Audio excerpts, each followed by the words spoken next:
Sorry, I thought I started the video before and I looked over and it wasn't running, so we'll try that again. Today I'm going to talk about some things that I'm going to have to spell or abbreviate or speak in code because we're not allowed to say certain things. Crazy. So I'm going to talk about 2 words today and then I'm going to abbreviate them. So the 2 words, first word, S-I-D-E. Second word, E-F-F-E-C-T-S. And military speak, that would be Sierra Echo. So I'm just going to say echo. And in all reality, echo fits because it's like the reverberation of the cause of the thing, right? So first of all, hey, I'm Dr. Patty Barch. I'm a traditional naturopath, founder and owner of Naturally Unbridled Wellness and naturallyunbridled.com, where we focus on wellness solutions, not disease management. This is Down the Ridge with Dr. Patty. This is not medical advice. It's for entertainment purposes only. Nothing I say is true. Don't listen to me. So there are 3 instances that I want to talk about today. And the point I want to drive home, 2 points really, but the one really important point about the echoes are they don't have to happen right away. A lot of people think that the echoes would be the same as the intended consequence of consuming the product, that you should experience those echoes or whatever within a short period of time of consuming the product. And that's the case sometimes where people take the product and they may or may not get the desired echo, and they may or may not get the undesired echo.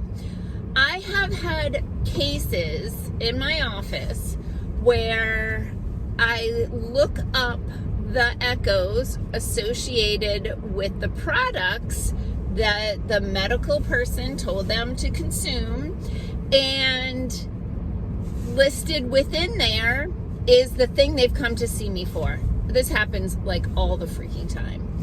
And I bring it to their attention. I print it up, I get out my highlighter, and I show them that this is a known echo of your product. And they go, yeah, but I've been on that for 20 years. And I want to drive home the point today that just because it took a while doesn't mean it's not the cause. And in fact, over time, there would be an accumulation of effects, said that word, that could be resulting this accumulation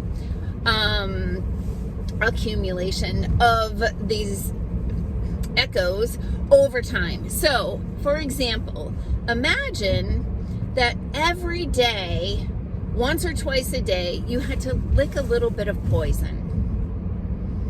It may not off you instantly, right? But gradually, over time, it may bring upon a condition that it's known to bring upon at higher concentrations, or that it accumulates and can result in this problem. So if you have a problem that is new since you started consuming the product, please go on the internet and type in the name of the product and the words Sierra Echo, but use the actual words, not the YouTube safe words. Because I had a client, an elderly client, her son brought her in and she was having some balance problems, and some cognition issues and low energy, had fallen a few times, and I looked up, she was on a product that I'd not heard of. I was like, I've never even heard of this one. I had to look it up. I look them all up, but just to print the things off. A lot of them I'm familiar with. And I printed it up and I'm like, look, dizziness and disorientation are listed as echoes for this particular product. And they were like, yeah, but she's been on this for 20 years and she needs it because her rheumatoid arthritis would be really bad if she didn't take it. And I'm like, okay, but maybe there's an alternative. It's been 20, 30 years, so maybe since then there's something newer that could help, or maybe we could help. long story short, we put her on some supplements. She did some Firefly sessions, I think did some PEMF, and lo and behold, she's not taking that medication anymore, and she's not dizzy anymore, and she's not having those problems. Just saying. Another situation, a family member is having double vision and has an appointment scheduled to go to Mayo Clinic in Rochester to meet an eye specialist about her double vision. And I was like, get me a list of the products that she's taking, right? And sure enough, one of them is gabapentin. And of course, it's the last one on the list. So I go down the list, I check this one, check this one, check this one. And sure enough, I get to gabapentin. And one of the echoes of gabapentin is double vision. And so we bring that to her attention. She goes, no, I've been taking that for like 4 or 5 years. So that's why I'm doing this video, people, okay? Like, it doesn't mean that it's gonna happen instantly. Sometimes it does, and sometimes it takes a while. So always, if you have a new condition and you're taking anything, look it up. It could be the cause. One other thing I wanna just mention, which was really sad, I have a network of colleagues and we collaborate. Everybody's always going to get cases that are tricky and we learn from them, and sometimes we have a colleague who's had a similar case or has some expanded education in a direction that we don't have, and vice versa. We can reach out to our network of colleagues and say, hey, what would you do for this? Or have you heard about that? Or, you know, anything to just collaborate. That's what professionals do. So yesterday a colleague messaged me about a young mother that she has in her practice who is experiencing extreme postpartum depression. She's not sleeping. She is nursing her 5th baby. She's got 4 little ones at home. She's nursing the 5th baby. She can't sleep, and she has severe postpartum depression.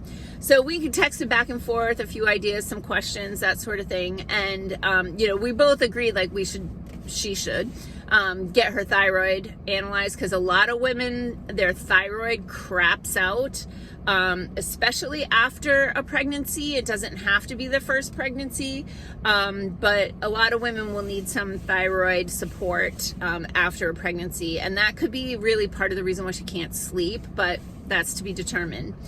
And then the depression could be that she's taking prenatal vitamins that have folic acid and not methylfolate.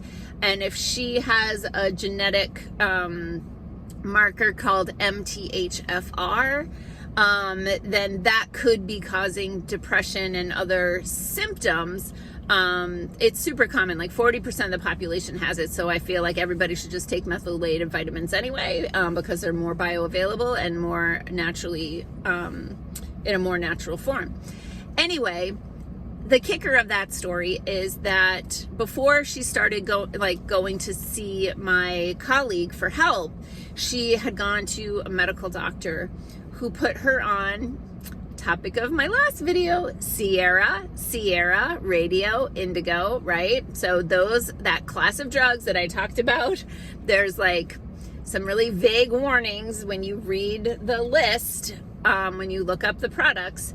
But worse than that, they put her on Ambien.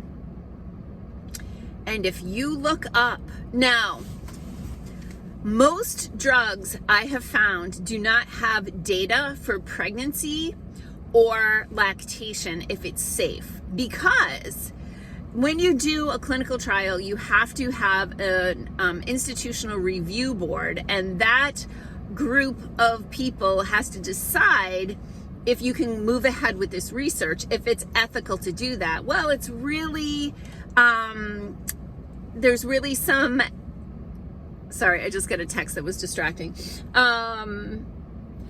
There's some ethical concerns, right? If you're gonna we're gonna just test this out on pregnant mothers, or we're gonna test this out on lactating mothers.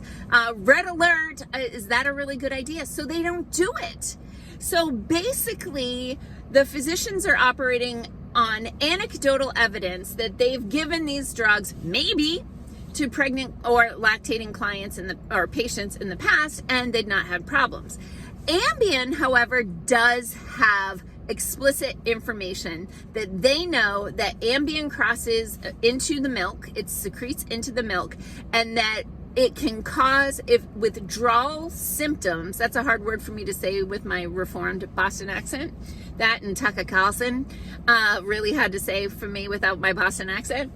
But the baby has withdrawal symptoms, including like those, like from like going off like severe medications, muscle spasms, seizures, nausea, pain, like awful. So, you know, time and a place for that kind of intervention, but look into it. Just look into it, because sometimes it's doing more harm than good. Peace out, peeps. Have a healthy day. Make healthy choices.